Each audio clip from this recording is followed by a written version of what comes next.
ఫారెన్లో first time అని tiffin చేయడానికి వెళ్తున్నాను. నార్మల్గా చపాతి అవి ఇవి తిన్నాను, కానీ ఈరోజు ఇడ్లీ బోండా తినడానికి టిఫిన్కి సెంటర్కి అయితే వెళ్తున్నాము. అది కూడా మన తెలుగు వాళ్ళది. మనం అక్కడికి వెళ్ళి చూద్దాం. టిఫిన్ సెంటర్ పేరు నందిని హోటల్. ఈ ఏరియా వచ్చేసి టుబ్లీలో ఉందండి హోటల్. చూద్దాం ఇక్కడ ఏమేమి ఉన్నాయో. దోశ, బోండా, ఇడ్లీ రెండు ఉన్నాయండి. వీళ్ళు బోండాలు రౌండ్గా కాకుండా ఇలా వడా షేప్లో చేస్తున్నారు. ఇక్కడ వడా షేప్లో బోండాలు చేస్తున్నారు ఇక్కడ టిఫిన్ సెంటర్లో.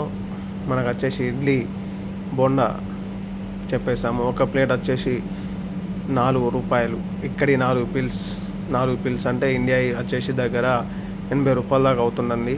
80 చిల్లర అవుతుంది. టిఫిన్కి అయితే ఆల్మోస్ట్ చాలా బాగుంది. మన తెలుగు వాళ్ళ ఫుడ్ ఎంతైనా బాగా అనిపించింది టిఫిన్ అయితే. Thank you for watching this video. Like, share and subscribe.